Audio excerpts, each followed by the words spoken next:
merciful, أصحاب الجلالة والفخامة والسمو السيدات والسادة Majesty, Your Excellency, ladies and gentlemen, يسعدني أن أرحب بكم guests of honor of Egypt, I'm delighted to welcome you here on behalf of Egypt's people and government. I'd like to hail our brothers and sisters, our faithful friends. I hail those who wanted to share today with us the happiness and joy of the Egyptian people. Because the Egyptian people has proven that it is still able to rewrite history and to work for the benefit of humankind as a whole. I will now speak freely, if you don't mind, moving away from my written text. I am a simple Egyptian citizen. I'm going to talk to you as a simple Egyptian citizen and not read out a prepared text. But I always talk to you with the greatest respect. Egypt is a great country, a great state. Its civilization goes back more than 7,000 years. There are very many countries throughout the world where young children are taught about the glories of Egyptian civilization, everything that Egypt has contributed to humankind. And I'd like to insist on this point. Over 7,000 years, Egypt has forged values, principles, and ethics.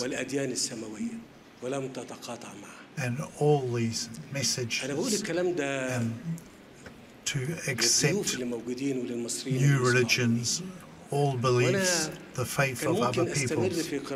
I'd like to insist on that today in front of all our guests. I could have, of course, simply read out the written text I have here. However, this is an historic moment, and sometimes when I move away from a written text and I speak to everybody, I'm also trying to reach most Egyptians. I'm not only aiming to talk to our intellectuals, our ulama, our experts. I'm now talking to all Egyptians because all Egyptians are my priority. My priority is given to all Egyptians.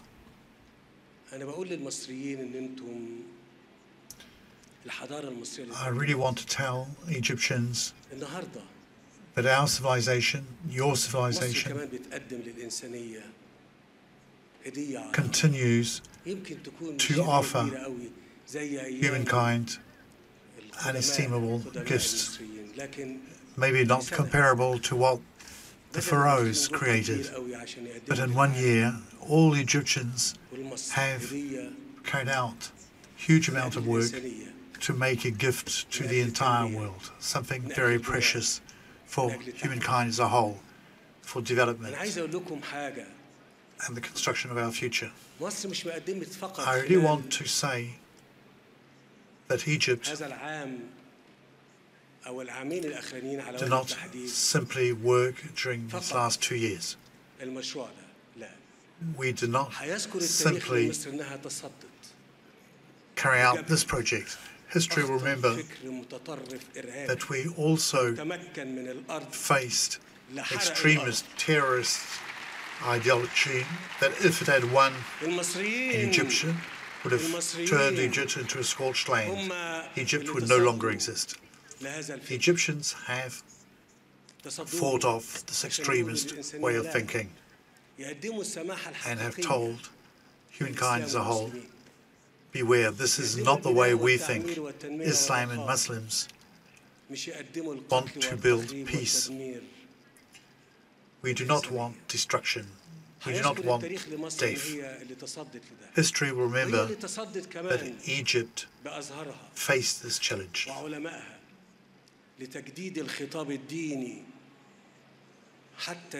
Our great wise men have enabled us to renew religious discourse so that we can live in harmony with the surrounding world. Possibly the fruit of this effort is not yet all that obvious. We haven't actually been able to grasp this fruit, but that will happen very soon. In the next few years, we'll see how this effort has paid off.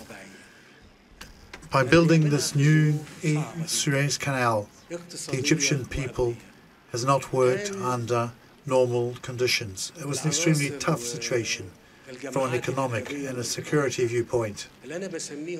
Several extremist and terrorist groups, people I call the people of evil, have really tried to hurt Egypt and the Egyptians. They've tried to slow down this major enterprise launched by the Egyptians, and they've tried to prevent us from carrying out this project. Therefore, I'd like to specify that this new canal was not built under normal conditions. We were fighting terrorism, and we are still fighting terrorism, and we'll never give up fighting terrorism until we win.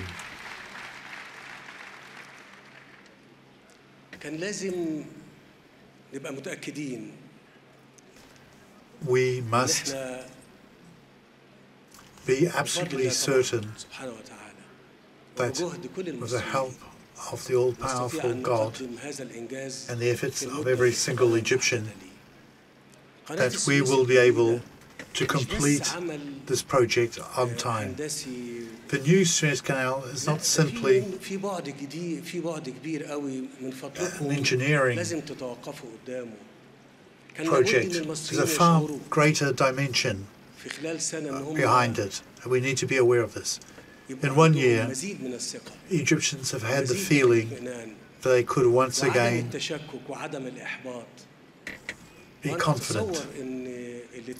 This is the end of a period in which we were depressed. We wanted to pull out from this state of depression.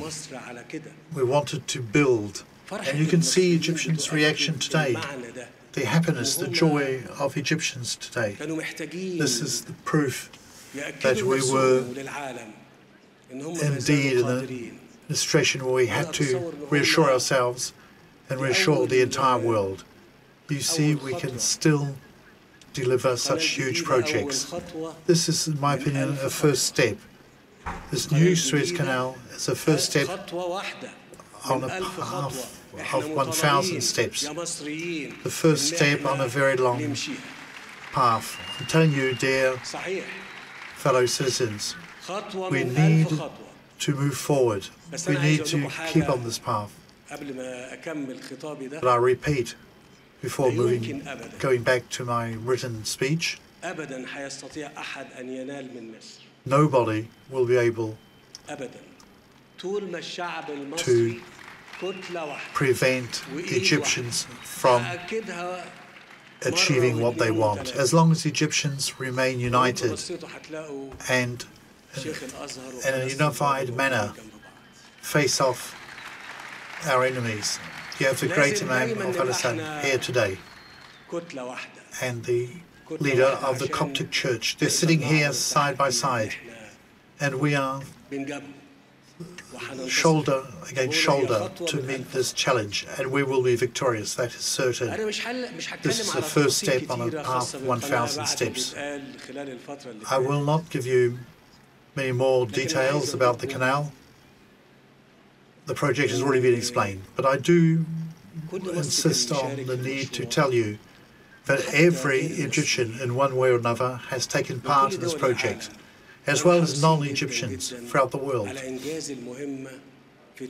who have worked with us to ensure that the project would be completed on time. We worked night and day. As I said earlier, we've done this under very tough conditions, and today we need to thank the martyrs who fell, who actually sacrificed their life.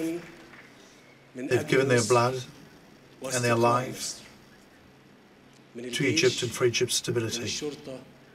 Martyrs from the army, from the police force, and innocent citizens who are also martyrs. That's a price we had to pay and we continue to pay. not only for Egypt but for humankind. Allow me, therefore, to voice all my respect for everybody who took part in this project.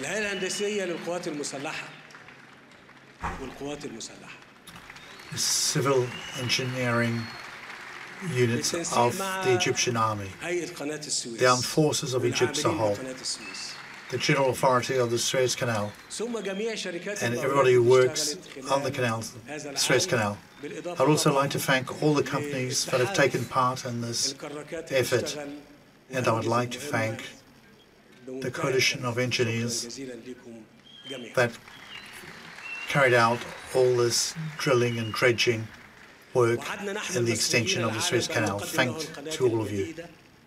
We had promised the world we would offer it this new Suez Canal. We've kept that promise. This project was completed in a record period of time. This is a new artery of life we're giving to the world. It will enable maritime traffic to be made more smooth, and the Egyptian people was able to complete this project, and it also financed this project. We are today in the Sinai, crossroads for the entire world. The Sinai that has this strategic position that is eternal, just like our Nile and our pyramids. It's this new glory we are building, in Egypt. We have chosen a new direction for Egypt to fulfill the ambitions of the Egyptian people. The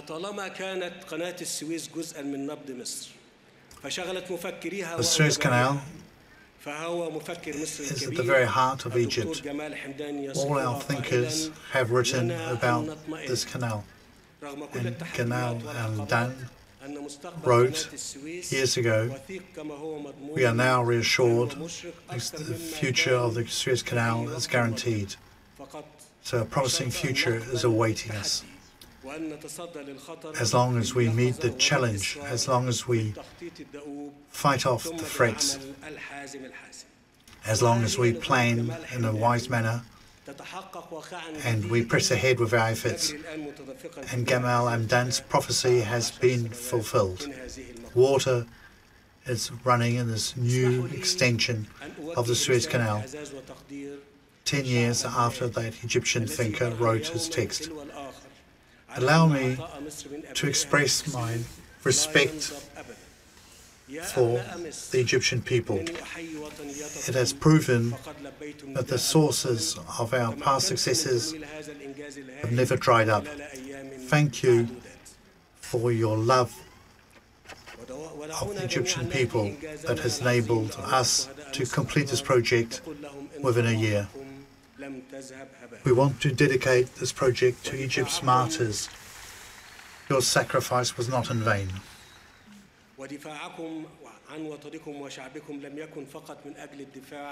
You wanted to defend your country, your fatherland, not only the land of this country, but you've also given hope to the new generations who will certainly not forget history. Egyptian youth will remember what you have done. May you rest in peace in paradise. I'd also like to thank all those who have helped us complete this project. Majesty, Your Highness, ladies and gentlemen, guests of honor of the Egyptian Republic, maritime traffic that will start today in this new extension of the Suez Canal is not only an economic or political factor, it's a human objective we have been dealing with here. We want to bolster the dignity of the Egyptian people in a democratic and modern country. We want to rebuild as quickly as possible in various sectors We need to provide the environment required to improve business climate in Egypt. We need to keep on fighting off the blind terrorism that has relentlessly hurt our country. This terrorism wants to impose a backward, extremist and unacceptable way of thinking. But the Egyptian people will refuse this violence. History tells us that the Suez Canal inaugurated for Egypt more than 100 years ago, a new era that enabled bridges to be built with other peoples. This crossroads of civilizations reminds us of our brilliant history, going back to the Pharaohs and the Roman period, and all the historical periods that succeeded it. Your Highness, Majesty, ladies and gentlemen, dear guests, the great Egyptian people wants to tell the entire world today that we have faced off terrorism thanks to life. We want this region to be an area of prosperity for the entire world, not only here in Egypt, but the entire world. The footprint of the Suez Canal can be seen on the map of humankind. We don't want to stop at this project. Our people, the Egyptian people, is young. It needs to work, but it's also very creative. And with the inauguration of this new canal today, we are going to press ahead in the implementation of numerous other projects.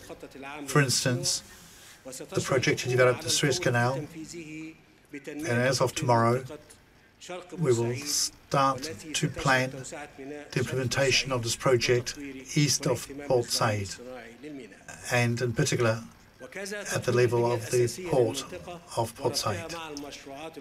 We also want to link this extension of the Suez Canal to many other projects in Ismailia and Kantara and Sufna. We want to build a global economic zone with numerous other ports and cities, with logistics and commercial centers that will enable to increase trade between Egypt and all the other countries of the world. So we want to continue aiming for this objective and build the Egyptian future with our friends in other countries. The projects I'm talking about also include building several motorways and also agricultural projects with